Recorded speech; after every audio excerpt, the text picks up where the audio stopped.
assim que nós possamos fazer o dinamismo da nossa economia, a fim de nós termos, a partir dos jovens empresários, esses grandes estímulos de consolidarmos a democracia do nosso país. Muito obrigado e parabéns.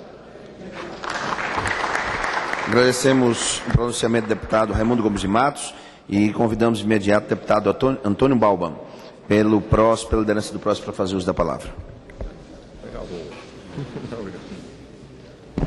Senhor presidente, deputado André Moura, demais companheiros que hoje estão aqui nessa sessão solene, empresários, jovens empresários, todos aqueles que de uma forma ou de outra valoriza a atividade produtiva no Brasil e quem empreende no Brasil.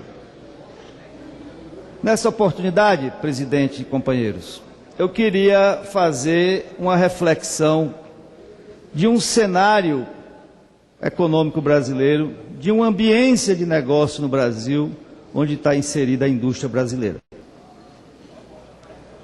Nós tivemos conquistas excepcionais quando o presidente Lula, de uma forma audaciosa, corajosa, generalizou os programas sociais no Brasil.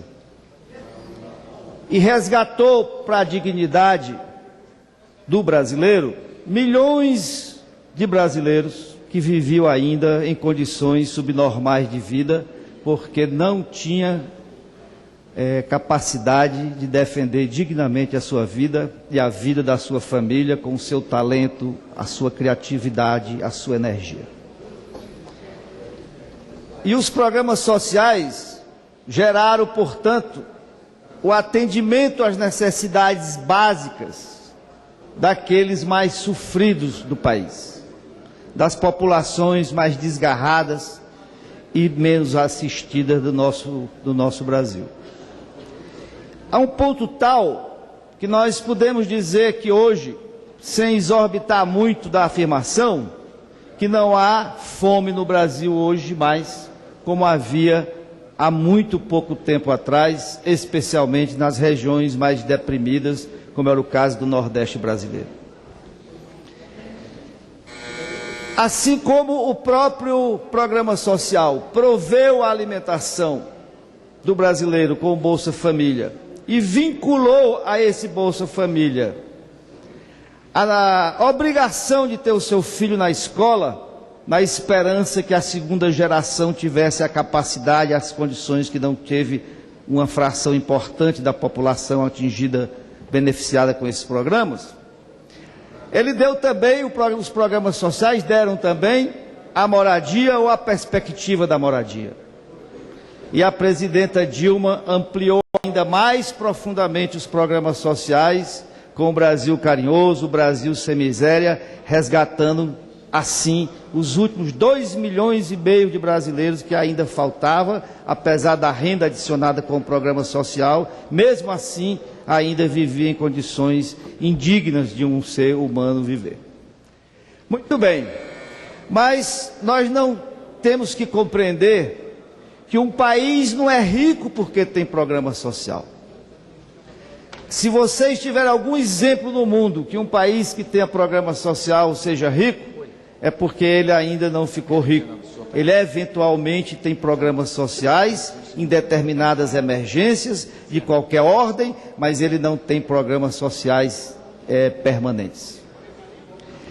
Há pouco tempo atrás, nessa casa, com a presença do presidente Lula, o líder dessa grande transformação no Brasil, e de grandes deputados e personalidades da vida política brasileira, comemorava nesse mesmo plenário os 10 anos de lançamento dos programas sociais.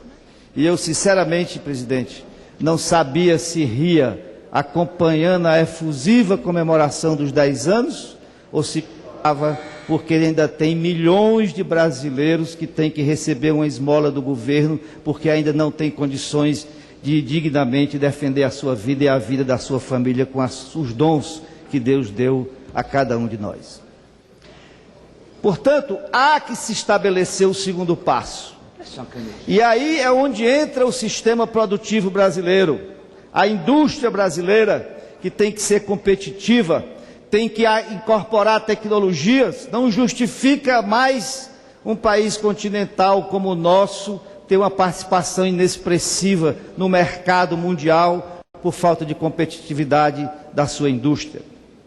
Não justifica que o empresário brasileiro, o industrial brasileiro, sofregamente procure disputar não os mercados mundiais, pela qualidade do seu produto, pela sua agressividade comercial, mas fique ansiosamente tentando evitar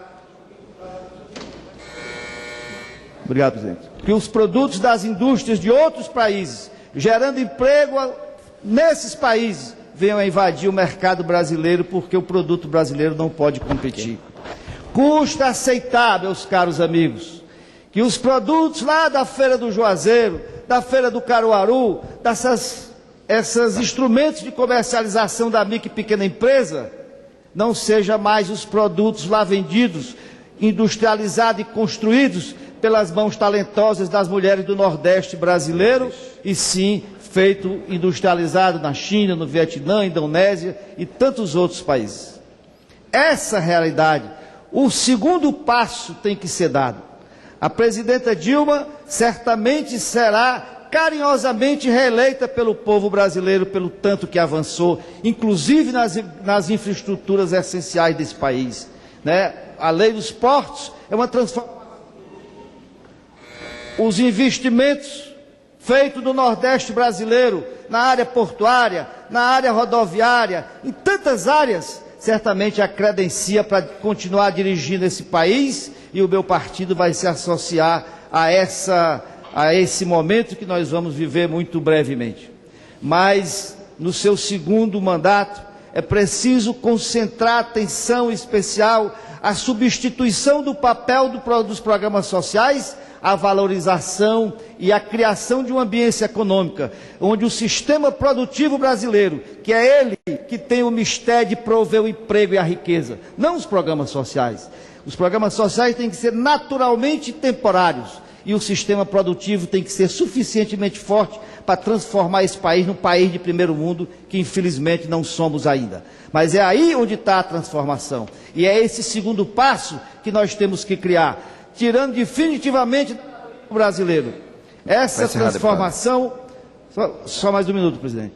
Essa transformação tem que ser atacada definitivamente, porque basta a nossa matriz fiscal tributária, que hoje pesa sobre o sistema produtivo brasileiro, como razão suficiente para nos condenar a ser um país de primeiro mundo. Fora o infernal da burocracia, o inferno da burocracia brasileira, a impedir que a atividade produtiva brasileira haja com rapidez e seja eficaz, porque só a burocracia brasileira é suficiente também por si só. Se não bastasse a matriz fiscal tributária brasileira, ela por si só seria suficiente também para a nossa condenação a ser um exportador de commodities e não um exportador de manufaturado de produto de valor agregado alto. Obrigado, presidente.